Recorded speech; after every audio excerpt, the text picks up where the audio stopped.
उस शहीद पिता का अपमान भरी संसद में किया जाता है। उस शहीद के बेटे को आप देशद्रोही कहते हैं, आप मीर जाफर कहते हैं, उसकी आप मां का अपमान करते हैं। आपके मंत्री मेरी मां का अपमान भरी संसद में करते हैं। आपके एक मुख्यमंत्री कहते हैं कि राहुल गांधी को पता भी नहीं है कि उनका पिता कौन है। आपके प्रधानमंत्री भरी संसद में खड़े होकर कहते हैं कि यह परिवार नेहरू नाम को इस्तेमाल क्यों नहीं करता। पूरे परिवार का अपमान करते हैं।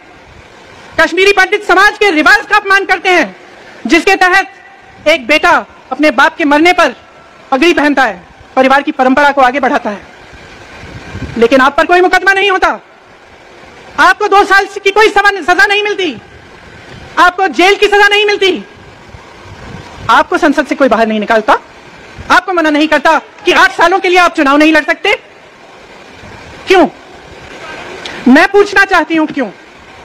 तो मैं पूछना चाहती हूं, एक आदमी का कितना अपमान करोगे, कितना अपमान करोगे? क्या यही है इस देश की परंपरा? आप परिवारवादी कहते हैं, तो भगवान राम कौन थे? भगवान राम को वनवास में भेजा गया, उन्होंने अपने परिवार, अपनी धरती के प्रति अपना धर्म निभाया। क्या भगवान राम परिवारवादी थे? क्या पांडव परिवारवादी थे कि वो अपने परिवार की संस्कारों के लिए लड़े? और हमें क्या शर्म आनी चाहिए कि हमारे परिवार के सदस्य शहीद हुए इस देश के लिए? इस झंडे में उनका खून है, इस धरती में उनका खून है, इस देश के लोकतंत्र को मेरे परिवार के खून ने सींचा है। और जो सोचता है कि हमें अपमानित करके हमें डराएंगे, हमें धमकाएंगे, जो सोचता है कि तमाम एजेंसियों को लगाकर हम पे छापे मारकर हमसे कुछ भी कर ले, हमको हमें डराएंगे, वो गलत सोचते हैं। हम डरने वाले नहीं हैं, हम और मजबूती से लड़ेंगे। हम इस देश के लोकतंत्र के लिए कुछ भी करने के लिए तैयार हैं। इस देश के लोकतंत्र को, इसकी नींव कांग्रेस पार्टी के महान महापुरुषों ने डाली है। कांग्रेस पार्टी लड़ी इस देश की आजादी के लिए और आज भी इस देश की आजादी के लिए ही लड़ रही है।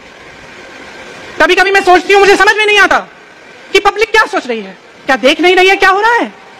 क्या आपको दिख नहीं रहा है कि आपकी सारी संपत्ति लूटी जा रही है, एक आदमी को दी जा रही है, गिने चुने उद्योगपतियों को सब कुछ दिया जा रहा है। किसकी संपत्ति है? ये राहुल गांधी की संपत्ति है, ये आपकी संपत्ति है। ये पीएसयू किसके हैं? किसके लिए बनाए गए? आपके लिए बनाए गए, जो ऐसे एक के बाद एक इनको बेचे जा रहे हैं, दिए जा रहे हैं। तो आप समझ क्यों नहीं पा रहे हैं? आप गैस के सिलेंडर के लिए 1000 रुपए दे रहे हैं और यहाँ आपकी सारी संपत्ति किसी को सौंपी जा रही है। राहुल गांधी जी ने क्या कहा? अरे कौन सा इतना बड़ा जुल्म कर लिया कि आपसे 2 सवाल पूछ लिए, जवाब नहीं दे पाए ना, घबरा गए।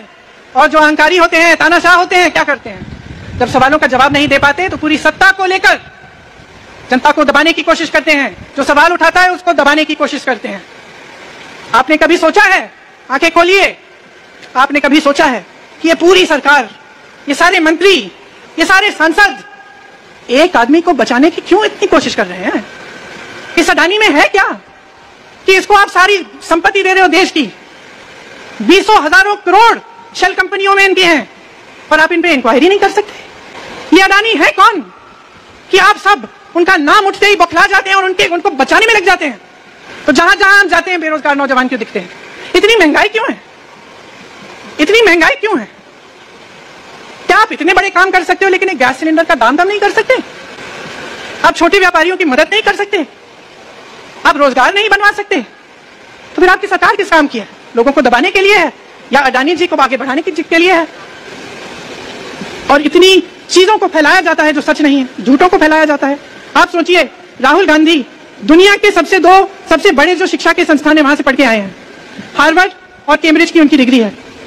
कैम्ब्रिज से उन्होंने इकोनॉमिक्स में मास्टर्स डिग्री, एमफिल डिग्री उनको मिली। आप उसको पप्पू बनाते हैं। पूरे देश भर में आपकी सहायता के साथ, मेरे मीडिया के दोस्तों, डिग्री आपने देखी नहीं, सच्चाई आपने देखा नहीं, उनको पप्पू बना दिया।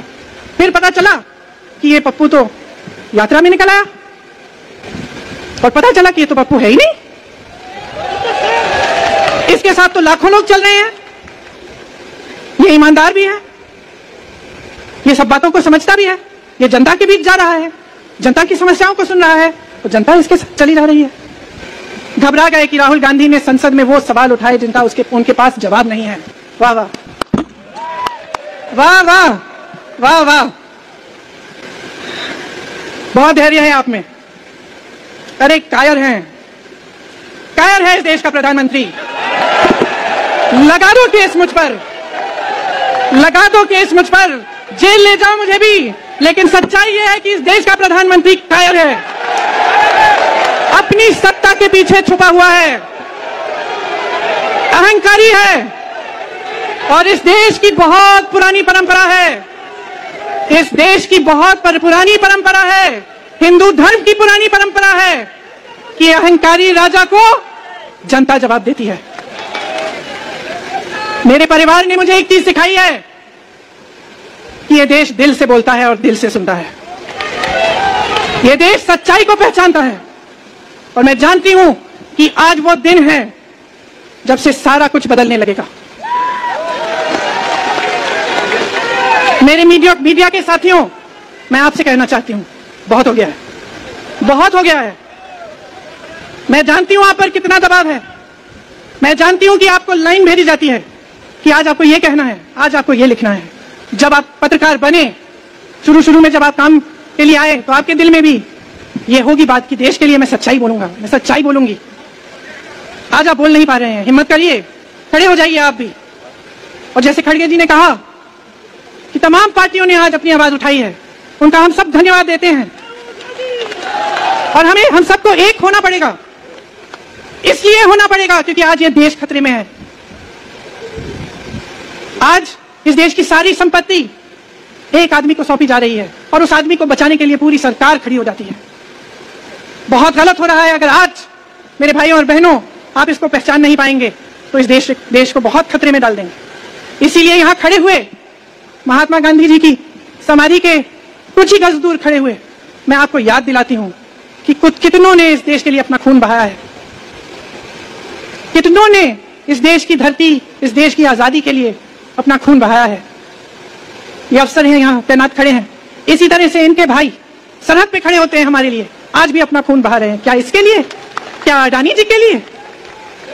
कि अपने देश के किसान के लिए, अपने देश के गरीब के लिए, अपने देश के छोटे व्यापारियों के लिए, महिलाओं के लिए, अपने बच्चों के भविष्य के लिए हम सब अपनी जान देने के लिए तैयार हैं।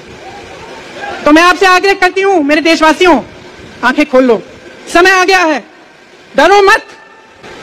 राहुल गांधी के शब्दों में डरो मत, इनका सामना करने का समय आ गया है। एकजुट हो जाओ, सामना करो, इस देश की सच्चाई को उभारो, इस देश की एकता को बनाए रखो और इस देश को आगे बढ़ाओ।